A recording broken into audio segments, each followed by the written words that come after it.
السلام علیکم ورحمۃ اللہ وبرکاتہ۔ الحمد للہ رب العالمین، والصلاة والسلام علی سید الانبیاء والمرسلین محمد وآلہ واصحابہ اجمعین، اما بعد فاعوذ باللہ من الشیطان الرجیم، بسم اللہ الرحمن الرحیم۔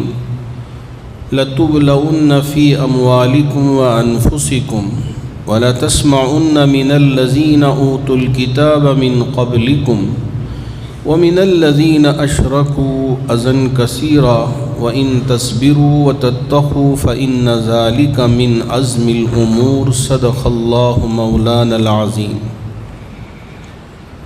بزرگان محترم، ہم اس اللہ کو مانتے ہیں جو اللہ ہر چیز کا خالق مالک ہے۔ اللہ خالق کل شیء وہو علی کل شیء قدیر۔ ہر چیز کا خالق مالک اللہ ہے۔ آسمانوں زمینوں کا پیدا کرنے والا اللہ ہے، پہاڑوں کا پیدا کرنے والا اللہ ہے، ہواؤں کا چلانے والا اللہ ہے، بارش سے بھرے وزنی بادل کو چلا کر جہاں جس خطے پہ بارش برسانا چاہتا ہے وہ اللہ ہی کی ملکیت میں ہے۔ اسی طرح شجر ہو، حجر ہو، یہ چوپائے ہوں، جانور ہوں، نباتات ہو، سب اللہ کے مطیع و فرما بردار ہیں۔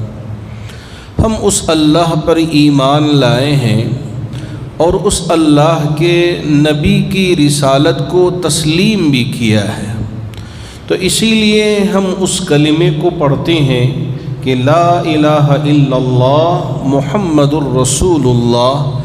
جب تک ان دونوں حصوں پر ہمارا ایمان نہ ہو، ہمارا ایمان مکمل نہیں ہوگا۔ اگر ہم صرف اللہ کو مان لیں اور اللہ کے نبی کی رسالت کو ٹھکرا دیں تو ہم پکے کامل مومن ہو نہیں پائیں گے۔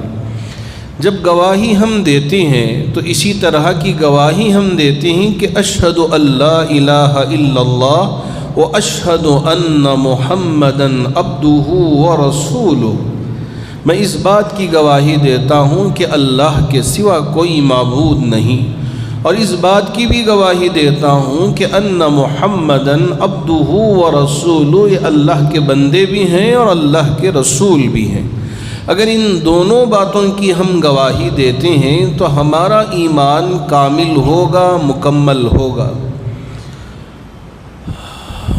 اللہ رب ذوالجلال نے ایمان کے عطا کرنے کے بعد پچھلی قوموں کو بھی آزمایا ہے، ایمان کے عطا کرنے کے بعد حضرات صحابہ کو بھی آزمایا ہے، ایمان کے ملنے کے بعد، رسالت کے ملنے کے بعد میرے نبی کو بھی آزمایا ہے۔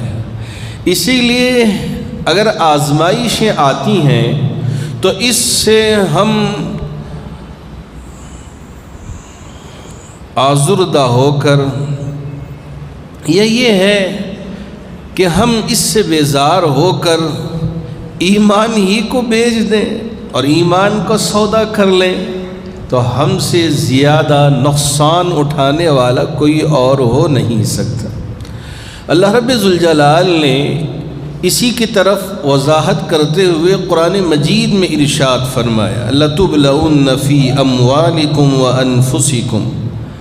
اللہ آزمائیں گے تمہارے جانوں کے بارے میں بھی، اللہ آزمائیں گے تمہارے مالوں کے بارے میں بھی۔ اس کے بعد کے الفاظ ذرا توجہ سے سنیے کہ اللہ رب ذوالجلال ارشاد فرماتے ہیں وَلَتَسْمَعُنَّ مِنَ الَّذِينَ أُوتُوا الْكِتَابَ مِنْ قَبْلِكُمْ وَمِنَ الَّذِينَ أَشْرَكُوا أَذًى كَثِيرًا۔ آپ کو ایسی بہت ساری باتیں سننے کو ملیں گی۔ وَلَتَسْمَعُنَّ مِنَ الَّذِينَ أُوتُوا الْكِتَابَ، کون آپ کو سنائیں گے کھری کھوٹی؟ جو اہل کتاب ہیں، یہود ہیں، نصارہ ہیں، اور اسی طرح وَمِنَ الَّذِينَ أَشْرَكُوا، جو اللہ کے منکر ہیں، اللہ کے ساتھ شریک ٹھہرانے والے ہیں، وہ بھی اسی طرح کی باتیں کہہ کے آپ کو تکلیف پہنچائیں گے، اللہ کے بارے میں غیر غلط باتیں کہیں گے، نبی کی ذات پر کیچڑ اچھالیں گے، تمہارے خود کے ایمان پر سوالیہ نشان اٹھائیں گے۔ یہ ساری چیزیں آپ کے ساتھ ہوتی رہیں گی۔ ان حالات میں آپ کا عمل کیا ہونا چاہیے؟ کیوں میرے رب نے ان باتوں کا ذکر کیا؟ اس وجہ سے کہ یہ آیت جو نازل ہوئی غزوہ احد کے ہو جانے کے بعد۔ غزوہ احد میں کیا ہوا؟ شروع میں تو اللہ رب ذوالجلال نے کامیابی عطا فرمائی، اللہ کے رسول علیہ السلام نے 50 منتخب صحابہ کو ایک جگہ متعین کیا اور ان کی ڈیوٹی لگا دی کہ آپ اس جگہ نگرانی کرتے رہیں کہ دشمن اس طرف سے آ نہ پائے۔ اب دیکھا کہ دشمن پیٹ پھیر کے بھاگ گیا ہے، اس وجہ سے صحابہ میں 2 جماعت ہو گئی۔ اکثر یہ کہنے لگے کہ اب تو دشمن چلا گیا ہے، اب یہاں کھڑے رہ کر تماشا دیکھنے کی کیا ضرورت ہے، ہم بھی چلیں گے، سامان کو جمع کرنے میں اوروں کی مدد کریں گے، مال غنیمت پڑا ہوا ہے اٹھانے میں ہم بھی ساتھ دیں گے، اس لیے کہ دشمن تو چلا گیا ہے۔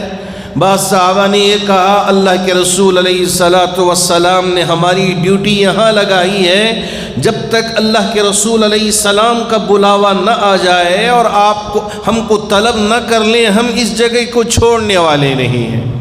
اب یہی ٹھہرے رہے، لیکن چند تھے، اکثر چلے گئے مال غنیمت کو سمیٹنے میں۔ اب اس وقت حضرت خالد بن ولید رضی اللہ تعالیٰ عنہ ابھی ایمان نہیں لائے تھے، بڑے ذہین تھے، فتین تھے، دیکھا کہ یہ حصہ خالی ہو گیا ہے، اب یہاں کوئی نہیں، اب صحابہ بھی یہ مال غنیمت کے جمع کرنے میں لگے ہوئے ہیں، کسی کی کوئی توجہ نہیں ہے، فوراً اس حصے سے اندر داخل ہوئے اور جو جنگ جیتی گئی تھی، جو لڑائی جیتی گئی تھی، اس کو انہوں نے شکست میں تبدیل کرنے کی کوشش شروع کر دی۔ کیوں؟ نبی کی بات پر انہوں نے عمل نہیں کیا۔ اس وجہ سے اللہ آزماتے ہیں، کبھی مال کے ذریعے آزماتے ہیں تو کبھی جان کے ذریعے۔ حضرات محدثین نے لکھا ہے کہ جو جنگ ماشاءاللہ کسی کے خون خرابے کے بغیر جیت چکے تھے، اب اچانک یہ شکست میں تبدیل ہو کر 70 صحابہ اکرام نے شہادت پا لیا۔ یہ آزمائش ہوئی، جان کی تلفی۔ اب ان حالات میں کہ کیا ہم ایمان کو چھوڑ کے پھر ہم بھی پلٹ جائیں گے؟ ایمان کو ہم چھوڑ دیں گے؟ اللہ رب ذوالجلال فرماتے ہیں وَإِن تَصْبِرُوا وَتَتَّقُوا فَإِنَّ ذَلِكَ مِنْ عَزْمِ الْأُمُورِ۔ ان حالات میں اگر صبر سے کام لیں کہ آپ بھی طیش میں آ کے گالیاں بکنا شروع نہ کر دیں، برا بھلا کہنا شروع نہ کر دیں، یہ آپ کی صفت نہیں ہے۔ آپ صبر سے کام لیں، حکمت سے کام لیں، دور اندیشی سے کام لیں۔ ہاں، وَتَتَّقُوا، پرہیزگاری اختیار کریں۔ صبر کا مطلب یہ نہیں ہے کہ ہم بزدل بن کے رہ جائیں، صبر کا مطلب یہ نہیں ہے کہ ہم ڈر کے گھروں میں چھپ کے رہ جائیں، صبر کا مطلب یہ ہے کہ امت مسلمہ مشورے کریں، غور و فکر کریں اور ان مشوروں پہ عمل کرنے کی کوشش کریں، یہ ہے صبر کا مطلب۔ دور اندیشی سے کام لیں۔ حضرات صحابہ کرام رضوان اللہ تعالی علیہم اجمعین ان باتوں پہ عمل کیے، جب جا کے اللہ رب ذوالجلال نے آپ کو کامیابی عطا فرمائی۔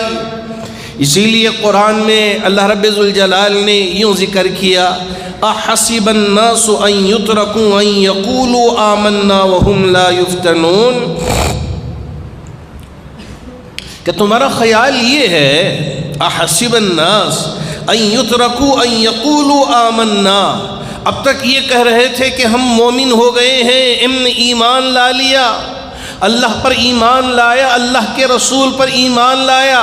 یہ جیسے ہی آزمائش شروع ہو گئی، اب یہ اپنی زبانوں سے کہنے لگے کہ ایترکو، ہم نے ایمان کو چھوڑ دیا، لا یفتنون، یہ ہم پر آزمائش کیوں کر ہو رہی ہے؟ ہم تو ایمان لائے ہیں، ایمان لانے کے باوجود آزمائش کیسے ہو سکتی ہے؟ نئی آزمائش آئے گی، ان آزمائشوں کے موقع پہ صبر سے ایمان پر ثابت قدم رہنا یہ ایمان کی علامت ہے۔ اللہ رب ذوالجلال سوال کر کے پوچھتے ہیں، احسب الناس ان یترکوا ان یقولوا آمنا وهم لا یفتنون، ایمان لائے اور تمہارے ساتھ آزمائش نہ ہو، کہ یہ تمہارا خیال ہے، یہ تم سوچ رہے ہو؟ تمہیں پتہ ہونا چاہیے کہ وَلَقَدْ فَتَنَّ الَّذِينَ مِن قَبْلِهِمْ فَلَيَعْلَمَنَّ اللَّهُ الَّذِينَ آمَنُوا وَلَيَعْلَمَنَّ الصَّادِقِينَ۔ اللہ رب ذوالجلال نے اس سے پہلی والی امتوں کی بھی آزمائش فرمائی ہے۔ وَلَقَدْ فَتَنَّ الَّذِينَ مِن قَبْلِهِمْ، کیوں آزماتے ہیں میرے رب، کیوں اس طرح کی پریشانیاں ڈال دیتے ہیں میرے رب؟ فَلَيَعْلَمَنَّ اللَّهُ الَّذِينَ صَدَقُوا، تاکہ اللہ کو پتہ چل جائے کہ کون سچے مومن ہیں، کون ایمان پر ثابت قدم ہیں اور کون ایمان سے پھرنے والے ہیں۔ آپ کو پتہ ہوگا کہ میرے نبی دنیا سے پردہ کر گئے، ابھی دنیا سے رخصت ہوئے ہیں، کچھ دن ہی ہوئے ہیں، ایک جماعت کھڑی ہو گئی منکرین کی، کہا کہ ہم زکوٰۃ نہیں دیں گے، ہم زکوٰۃ ادا نہیں کریں گے۔ اور ایک جماعت کھڑی ہو گئی اور کہا کہ ہم نبی کو مانتے نہیں کہ یہ آخری نبی ہیں، خاتم النبیین ہیں۔ اب اس وقت مسیلمہ ابن کذاب نے نبوت کا دعویٰ ٹھوک دیا۔ حضرت ابوبکر صدیق رضی اللہ تعالی عنہ خلیفۃ المسلمین، جی ہاں، باوجود رقیق القلب ہونے کے اب تک بڑے نرم دل، کبھی ہمت یہ مطلب نہیں، نرم دل تھے، لیکن جب ذمہ داری آ گئی، حضرت صحابہ اکرام رضوان اللہ تعالی علیہ مجمعین نے کہا کہ ذرا چھوڑ دیں، کہ ابھی یہ جو یہ قافلہ نکلا ہے کہ کیا ہم ان کو واپس بلا لیں؟ حضرت ابوبکر صدیق رضی اللہ تعالیٰ عنہ نے فرمایا، حضرت زید کے فرزند تھے، نبی علیہ السلام کے لی پالک بیٹے کے وہ فرزند ارجمن تھے، تو اب ان کو بھیجا تھا اللہ کے رسول علیہ السلام نے ایک کام پر، ایک محاذ پر۔ حضرت صحابہ نے کہا کہ اللہ کے رسول علیہ السلام دنیا سے وفات پا گئے ہیں، اس لیے اب ان کو بلا لیں، کیا وہ اس کام پہ محاذ پر نہ جائے؟ حضرت ابوبکر صدیق رضی اللہ تعالیٰ عنہ نے فرمایا کہ میرے نبی نے اس جماعت کو محاذ پہ روانہ کیا ہے، میں اسے واپس نہیں بلاؤں گا، اسی محاذ پر آگے بھیج دوں گا۔ مسلمہ ابن کذاب کا بھی آپ نے منہ توڑ جواب دیا، اور وہ لوگ یہ سوچ رہے تھے کہ نبی کے زمانے میں ہم زکوٰۃ دیتے تھے، اب زکوٰۃ دینا ضروری نہیں ہے، وہ نبی کے زمانے تک کا تھا قصہ، اب چلے گئے اللہ کے رسول علیہ السلام، اب زکوٰۃ کیوں دیں؟ حضرت ابوبکر صدیق رضی اللہ تعالیٰ عنہ نے فرمایا، اگر نبی کے زمانے میں اونٹوں کی رسی کو بھی زکوٰۃ میں ادا کیا جاتا تھا، اگر اس رسی کو بھی زکوٰۃ میں دینے سے انکار کر دیں تو میں ان کے ساتھ بھی مقابلہ کروں گا۔ ابوبکر زندہ ہو اور ایمان پر، اسلام پر عمل نہ ہو تو پھر کیا فائدہ؟ اس وقت حضرت ابوبکر صدیق رضی اللہ تعالیٰ عنہ ثابت قدم رہ کے بتا دیا کہ جی ہاں، ہم ایمان پر عمل کرنے والے ہیں، اسلام پر عمل کرنے والے ہیں، نبی کی باتوں پہ عمل کرنے والے ہیں۔ حضرت ابوبکر نے بتا دیا، تو اس لیے اللہ فرماتے ہیں کہ وَلَقَدْ فَتَنَّ الَّذِينَ مِن قَبْلِهِمْ فَلَيَعْلَمَنَّ اللَّهُ الَّذِينَ صَدَقُوا، اللہ دیکھنا چاہتے ہیں، اللہ جاننا چاہتے ہیں کہ تم میں سے کون سچے ہیں، اور اللہ جاننا چاہتے ہیں کہ وَلَيَعْلَمَنَّ الْكَاذِبِينَ، تم میں سے کون جھوٹے ہیں۔ ہاں، اللہ رب ذوالجلال نے جو پچھلی قوموں میں حضرت موسیٰ علیہ السلام کو اور بنی اسرائیل کو بھی آزمایا۔ موسیٰ علیہ السلام کے ماننے والے بہت مختصر سے تھے، فرعون بڑی طاقتور، اور اسی طرح فرعون کے پاس لشکر بھی، اور قبطیوں کو کمزور سمجھ کے ان پر ظلم و ستم ڈھانا یہ ان کا شیوا بن چکا تھا۔ اللہ رب ذوالجلال نے چھوٹ چھوڑا فرعون کو، بیٹا کرتے رہو، ظلم ڈھاتے رہو، یہ نہیں ہے کہ ادھر ظلم ہوا ادھر اللہ کی مدد آ گئی، ایسا نہیں۔ ایک زمانہ گزرا، ظلم پہ ظلم ہوتا گیا، اور حضرت موسیٰ علیہ السلام اور حضرت ہارون دعا کرتے رہے، قال قد اجیبت دعوتکما فاستقیما ولا تتبعان سبیل الذین لا يعلمون۔ اللہ یہاں فرماتے ہیں کہ حضرت موسیٰ دعا کر رہے ہیں اور حضرت ہارون آمین کہہ رہے ہیں، لیکن یہاں ہم اس بات کو سمجھنے کی ضرورت ہے کہ میرا رب کہہ رہا ہے کہ قال قد اجیبت دعوتکما، ان دونوں کی دعاؤں کو ان کے رب نے قبول کر لیا۔ حضرت موسیٰ دعا مانگ رہے ہیں اور حضرت ہارون آمین کہہ رہے ہیں حضرت موسیٰ کی دعا پہ، اور میرا رب کہہ رہا ہے کہ ان دونوں کی دعا کو اللہ نے قبول کر لیا۔ تو اس کا مطلب یہ ہوا کہ اگر امام دعا کرتا ہے اور پورے مصلی اس دعا پہ آمین کہتے ہیں تو سب مل کر رب کی بارگاہ میں دعا کرنے والے ہو گئے، اور اللہ رب ذوالجلال ان کی دعا کو ضرور قبول کرے گا۔ حضرت موسیٰ نے یہاں دعا کیا اور اللہ نے وہاں دعا قبول کر لیا، یہ بھی نہیں۔ حضرت موسیٰ نے دعا کیا اور اللہ رب ذوالجلال نے کئی سالوں کے بعد ان کی دعا کو قبول کیا اور اس کا نتیجہ عطا فرمایا۔ اور مومنوں اور مسلمانوں کی صفت یہ ہونی چاہیے کہ وہ رب کی بارگاہ میں دعا کرنے کو ترک نہ کریں، اور یہ نہ سوچ لیں کہ میں دعا کر رہا ہوں، میں مانگ رہا ہوں، میرا رب میری دعا کو قبول نہیں کر رہا ہے، کیوں کر میں دعا کروں؟ نہ نہ نہ۔ اسی لیے اللہ رب ذوالجلال نے حضرت موسیٰ اور ان کے ماننے والوں سے یہ کہا تھا، استعینوا باللہ واصبروا، اللہ سے مدد مانگو، استعینوا باللہ واصبروا، صبر کے ساتھ رہو، صبر سے آپے سے باہر نہ ہو جانا، اور غیر غلط حرکتیں نہ کر دینا، غیر غلط بیان کر کے ماحول کو مقدر کرنے کی کوشش نہ کرنا۔ استعینوا باللہ واصبروا، کیوں؟ ان الارض للہ، ساری زمین کی ملکیت اللہ کی ہے، یورثھا من یشاء من عبادی، اپنے بندوں میں سے جسے چاہے اس کا وارث بنا دے، یہ اللہ کی ملکیت میں ہے، اس لیے کہ زمین کا مالک اللہ ہے۔ والعاقبۃ للمتقین، اور اللہ فرماتے ہیں جو اللہ سے ڈرنے والے ہیں ان کا انجام بھی بہت اچھا ہوگا۔ آپ یہ نہ سوچیں کہ اللہ سے ہم ڈرتے رہیں اور اللہ پر ایمان لے کے آئیں، نبی کی رسالت کو ہم تسلیم کر لیں، نبی کی باتوں پہ ہم عمل کرنے لگ جائیں، اور ہم پر آزمائش آ رہی ہے، کبھی ادھر سے ہم پر تانے کس رہے ہیں، ہمارے نبی کی شان میں گستاخی کر رہے ہیں، کلام مجید کو جلایا جا رہا ہے، کتنے تانے کسیں گے، کتنی ایذائیں پہنچاتے رہیں گے۔ ان حالات میں مومنوں اور مسلمانوں کا عمل یہ ہونا چاہیے کہ استعینوا باللہ واصبروا، اللہ سے مدد مانگتے رہیں، حکمت اپناتے رہیں، مشورے کر کے اس پر عمل کرنے کی کوشش کرتے رہیں، اور ان حالات میں صبر کے ساتھ رہیں۔ والعاقبۃ للمتقین، اور متقیوں کے لیے اللہ رب ذوالجلال نے خوشخبری سنا دی کہ ان کا انجام بہت عمدہ ہوگا، اچھا ہوگا، نیک انجام ہوگا۔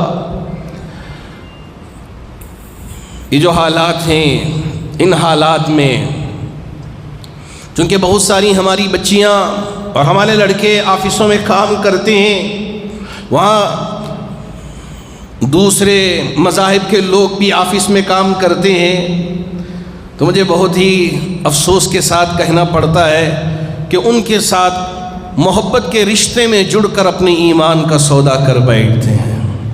میرے پاس بہت سارے افسران آج کل جو رجسٹریشن آفس میں لگایا جاتا ہے کہ ان کا نکاح ان کے ساتھ رجسٹر میرج ہو رہا ہے، تو اب وہ نکال کے بھیجتے ہیں کہ ہماری قوم کی ایک بچی پڑھی لکھی ایک آفس میں کام کر رہی تھی، کسی غیر کے ساتھ اس کا نکاح ہو رہا ہے، ایمان کا سودا ہو رہا ہے۔ کون اس کے ذمہ دار ہیں؟ اس لیے کہ ان کے دل میں اللہ کی محبت نہیں آئی، یہ ایمان کا وزن ان کو سمجھ میں نہیں آیا کہ ایمان کتنی بڑی دولت ہے، یہ ان کو سمجھ میں نہیں آیا، اس وجہ سے کہ کیا اس کے لیے اپنے ایمان کا سودا ہم کر دیں گے؟ کیا اس کے لیے ہم اپنے ایمان سے دستبردار ہو جائیں گے؟ نہ نہ نہ، یاد رکھیں، میں ہمیشہ آپ کے سامنے یہ بات بالکل واضح طور پہ ذکر کرتا آ رہا ہوں، اگر پوری دولت دنیا کی ہمارے قدموں پہ ڈال دے اور ہم سے یوں کہے کہ یہ سارا زیور، یہ سارا سونا، یہ چاندی، یہ جواہرات، یہ ہیرے سب لے لیں اور یہ ساری زمینیں لے لیں، یہ سارے محل لے لیں، آپ کا ایک ایمان ہمارے حوالے کر دیں، قسم ہے میرے رب ذوالجلال کی کہ ایک مومن، ایک ایمان والا کبھی ان چیزوں کے لیے اپنے ایمان کا سودا نہیں کر سکے گا۔ یوں کہے گا کہ اس ساری دولت کو میں ٹھکراتا ہوں، اپنے ایمان کو اپنے ہاتھ سے جانے نہیں دوں گا۔ ایمان بہت بڑی دولت ہے، اسی لیے فرعون کی بیوی کی جو باندھی تھی، نوکرانی تھی، کام کرنے والی تھی، اس کے ایمان کا پتہ لگ گیا، معصوم سے بچوں کو ماں کی گود سے چھین کر کھولتے ہوئے تیل میں ڈالا گیا، کہا تیرے آنکھوں کے سامنے تیری اولاد جل رہی ہے، تو کیا ابھی بھی اسی اللہ پر ایمان لائے گی یا مجھے رب کہے گی؟ تو اب اپنی زبان سے کہہ دے۔ اس نے اپنے بچوں کو کھولتے ہوئے تیل میں جلنا پسند کر لیا، لیکن اپنے ایمان کا سودا نہیں کیا۔ کیا ایمان اتنی معمولی چیز ہے؟ بہت سارے احباب بھیج رہے ہیں کہ بی ٹی ایم لے آؤٹ کی ایک لڑکی اس طرح کے حالات میں پھنس گئی ہے، ذرا دیکھیں، کون فکر کرے؟ کیا ایمان اتنی سستی چیز ہو گئی ہے کہ اس کے لیے ہم اپنے ایمان کا سودا کر بیٹھیں؟ نہ نہ نہ نہ، اس وقت ضرورت ہے کہ ہم اپنی بچیوں کی فکر کریں، اپنے بچوں کے دل میں اللہ کا ڈر اور اللہ کا خوف پیدا کریں کہ یہ زندگی مختصر سی زندگی ہے، یہ زندگی ختم ہونے والی ہے، اس کے بعد ایک بہت بڑی زندگی ہمارے سامنے ہے۔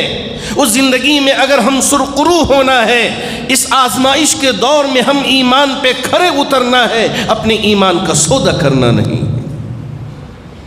اگر بچوں کو یہ سمجھ میں آ جائے، ہماری بچیوں کو سمجھ میں آ جائے، اس لیے کہ وہ قرآن پڑھتے نہیں، یہ حدیث پڑھتے نہیں، ان واقعات کو پڑھتے نہیں، اس لیے ان ساری چیزوں کو یہ کھیل تماشا نظر آنے لگتا ہے اور ان چیزوں کی کوئی حیثیت ان کے سامنے نہیں ہوتی، اسے حقارت کی نظر سے دیکھنے لگ جاتے ہیں۔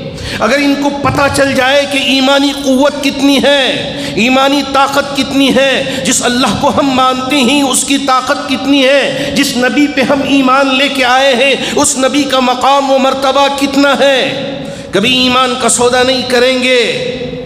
اس لیے میں آپ سے بڑے ہی ادب کے ساتھ یہ کہنا چاہوں گا کہ ہم اللہ کے ساتھ اپنے رشتے کو مضبوط سے مضبوط رکھنے کی کوشش کریں.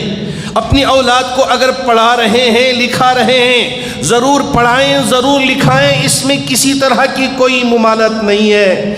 لیکن ہم آپ سے فقط اتنی چھوٹی سی گزارش کرتے ہیں کہ اپنے بچوں کو یہاں ڈالنے سے پہلے، ان تعلیمات کے دینے سے پہلے اللہ اور اللہ کے رسول کے ڈر کو گھول کے پلا دیں کہ جتنے بھی امتحان آ جائے، جتنی بھی آزمائش آ جائیں، لیکن اپنے ایمان کا سودا کرنے والے نہ بن جائیں.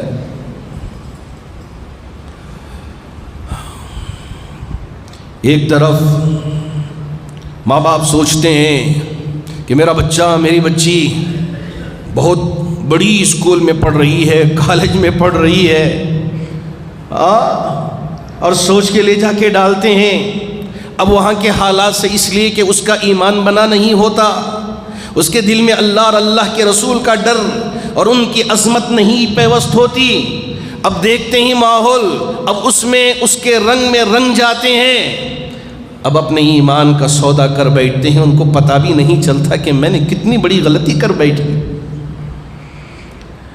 جی ہاں، اچھے کالج میں بھیجیں، اچھے اسکولوں میں بھیجیں، اس میں کوئی ممانعت نہیں ہے، لیکن ان کالجوں میں جا کر ان کا رنگ میں رنگنے کے بجائے اپنا رنگ ان پہ چھوڑنے کا کام شروع کر دیں. یہی چاہتے ہیں ہم کہ ایسا ایمان ان کا پختہ کر دیں کہ ان کے رنگ میں رنگنے کے بجائے اپنا اثر ان پہ چھوڑنے والے بن جائیں، اللہ کی وحدانیت کی دعوت دینے والے بنیں، اللہ کے نبی کی رسالت کو پہنچانے والے بن جائیں.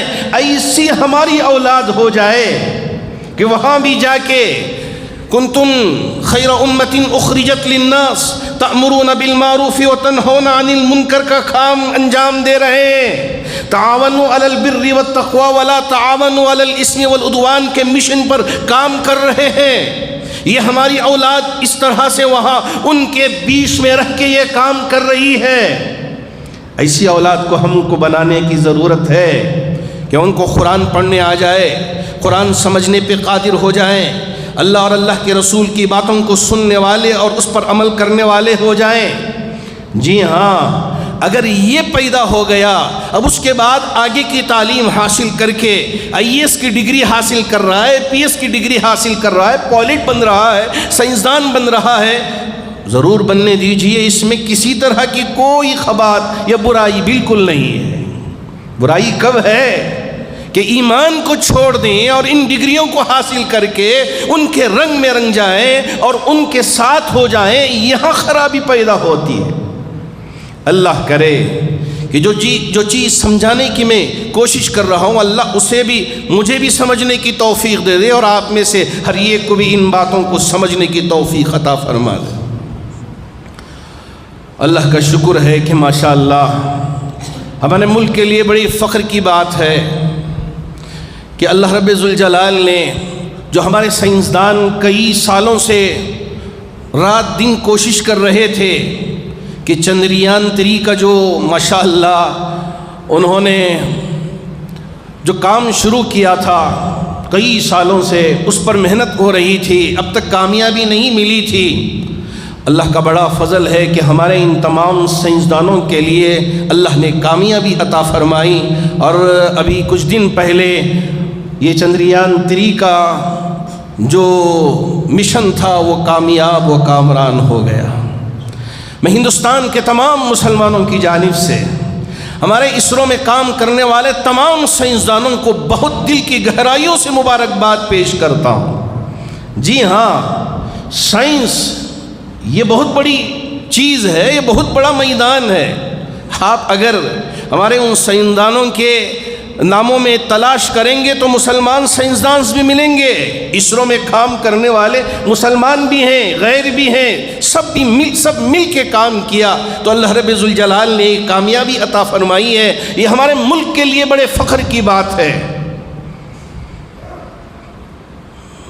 کہ 3,80,000 پر 4,000 کلومیٹر کی مسافت طے کر کے یہ راکٹ پہنچا اور بہت ہی کامیاب طریقے سے چاند پر لینڈنگ ہوا اور وہاں کے پورے تصاویر اب بھیج رہا ہے. یقیناً ایک بہت بڑی کامیابی ہے، ملک کی ترقی ہے، اور جب ملک کی ترقی ہوتی ہے تو اس سے ہم کو بھی خوشی ہوتی ہے، ہم بھی ہندوستان کے واسی ہیں اور ہندوستان کے باشندے ہیں، اور خوش بھی ہونا چاہیے اور اس خوشی کا اظہار بھی کرنا چاہیے۔ اللہ کا شکر ہے کہ ماشاءاللہ اب ہمارا یہ ملک چوتھا ملک ہو گیا جو کامیاب طریقے سے، اور اگر پرسنٹیج میں دیکھیں کہ کتنے پرسنٹیج کامیابی ملی ہے تو اگر اس حساب سے دیکھیں تو پہلے نمبر پہ ہمارا ملک ہو گیا ہے۔ یہ بڑی خوشی کی بات ہے۔ جی ہاں، اللہ کرے کہ اللہ رب ذوالجلال ہمارے ان تمام سائنسدانوں کی جو محنت ہوئی ہے تو اس کا آج ایک پھل پورے ہندوستانیوں کے لیے عطا کیا ہے۔ اس پر میں تمام ہندوستانیوں کی طرف سے، تمام مسلمانوں کی طرف سے بہت دعا گو بھی ہوں اور مبارکباد بھی پیش کرتا ہوں اس کامیابی پر۔ اور ماشاءاللہ ہماری اس ریاست میں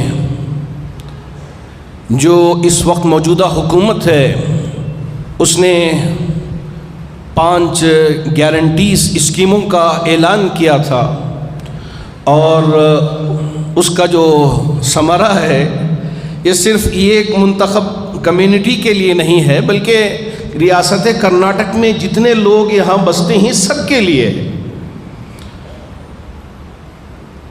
political secretary to chief minister Ali جناب عزت مآب الحاج نصیر احمد صاحب ہیں۔ جامع مسجد ٹرسٹ کی طرف سے آپ کو دعوت دی گئی کہ آپ آئیں اور یہ جو سارے اسکیمیں ہیں ان کا ذکر کریں۔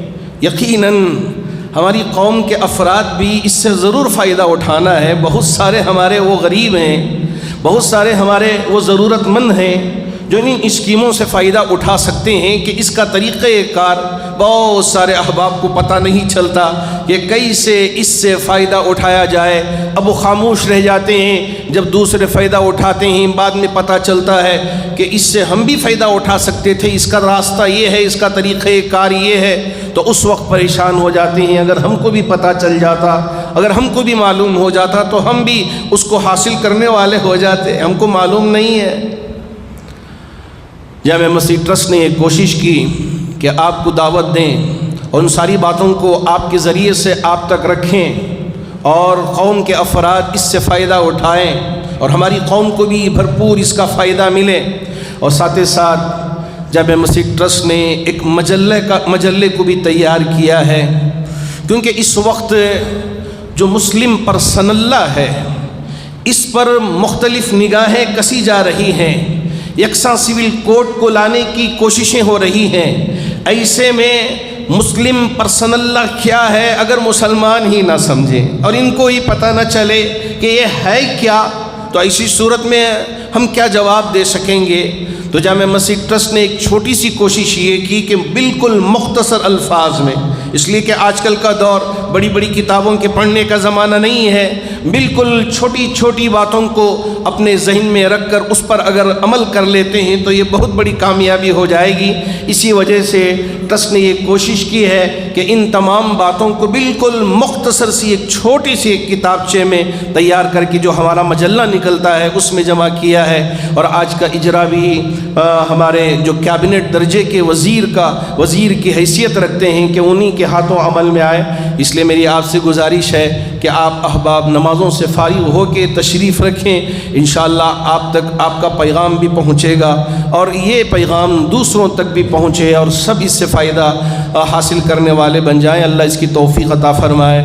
اور اللہ کا شکر ہے کہ ماشاءاللہ بن مٹھیاں ہماری ان چادروں میں ڈال کے جاتے ہیں تاکہ اللہ کے گھر کے کام آ جائے، ہماری پونجی اور ہمارا حلال مال اللہ کے گھر کے کام آ جائے، اور یہاں جتنے ادارے چل رہے ہیں ان کے کام آ جائیں۔